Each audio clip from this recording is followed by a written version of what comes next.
I'm a little short of breath because it has been a long day and I have been breathing all the time.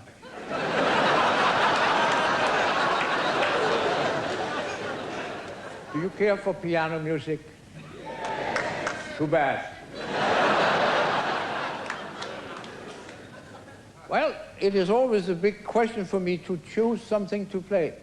But I think I will talk a little and play a little about Mozart, the Danish composer. Hans Christian Mozart.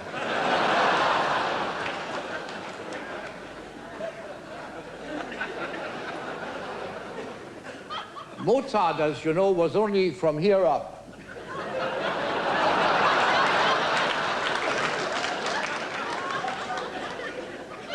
He was what we call a bust. But in spite of that physical handicap,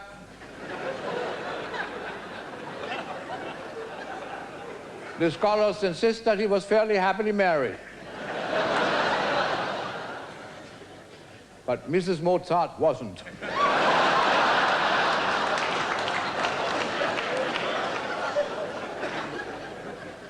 She went all the way to the floor.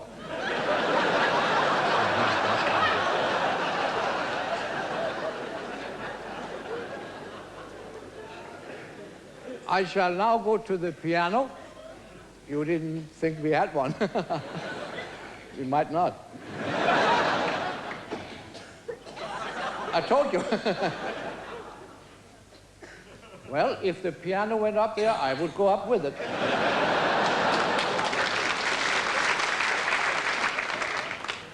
This is one big black key.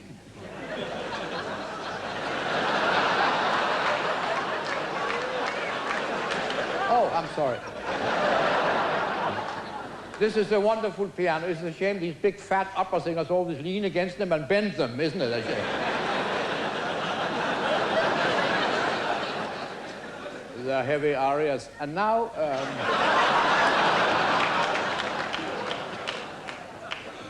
is this too drafty?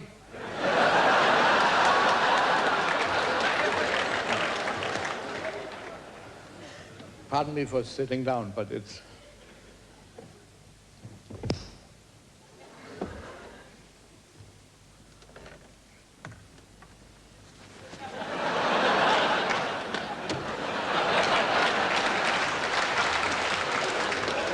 Actually, I have chosen to play the selection for which I've had most requests during many years on the stage.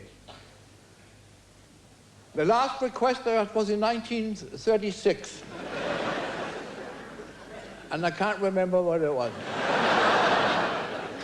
There are three things. There are three things I can never remember.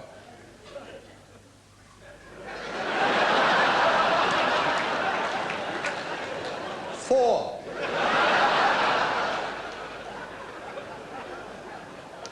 I'm going to play a Viennese waltz by a Viennese composer, Gärtner. When you hear this, that is the introduction to the waltz. Then when you hear this,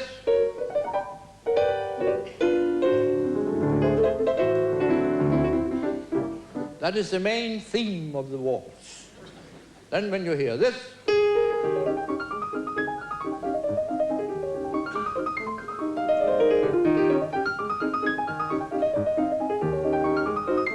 then there is definitely something wrong.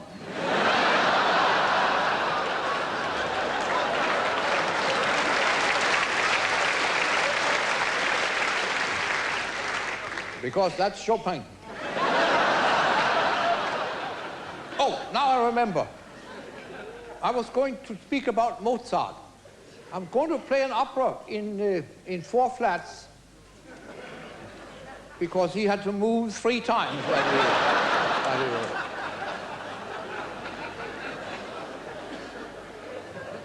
It's a short opera. Actually, Mozart wrote it, but he had Salieri's name on it. That's not the point. I wonder what that thing is for here. Millions of people don't know what this thing is for. Unfortunately, I happen to be one of them. Now, anyway, it is a very short opera. It is only in one act. It begins when the curtain rises, otherwise you couldn't see a thing. On the stage are two large trees, one on this side and one on the other side. First, the tenor comes in. He's supposed to meet his soprano, who hasn't arrived yet, of course. And when she comes in later, she can't find him because he has hidden himself. Hidden. Now, we're talking about Mozart, not hidden.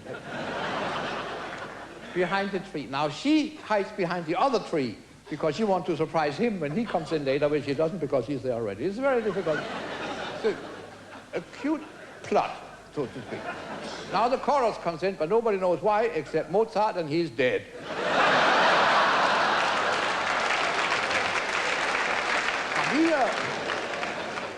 Now the father comes in, her father comes in, and he's very angry because he doesn't even want to be in the opera. Yeah, he hates opera, he hates music, and he decides he must die. She dies, and the curtain falls, but not hard enough. I take it to the opera where you just hear the overture, but as soon as the tour is over, the rest comes right with it.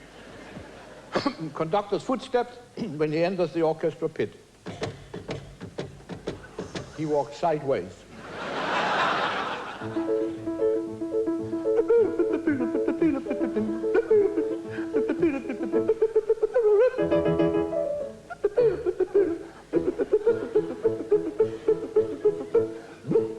The conductor is a little hoarse. Yeah. Now the curtain rises, the tenor comes in from that side in a single file.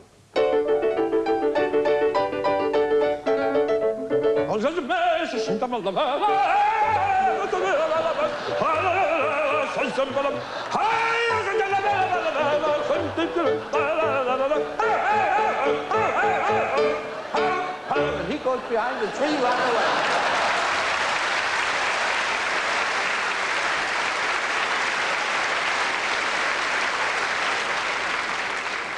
Thank you, I'll tell him.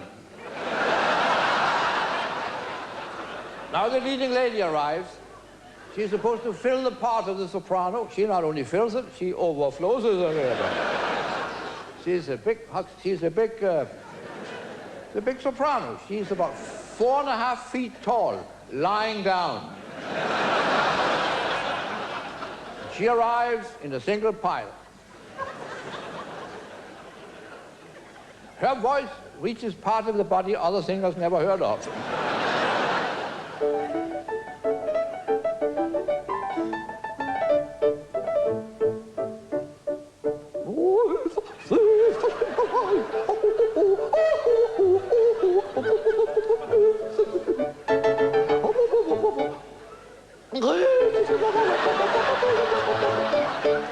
And she goes behind a tree and surrounds it completely. Now, while you were laughing and applauding, the chorus has been in and out, and yes, and the baritone comes in. He finds out that he's in the wrong opera. Yeah. So now the father comes in, the il basso.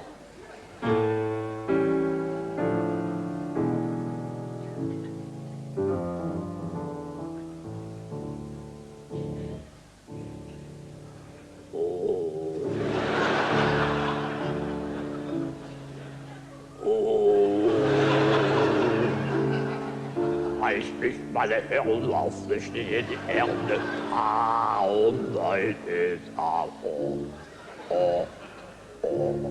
Well, how low can a man get? He has now told her all he wants to tell her, and she sings her death aria.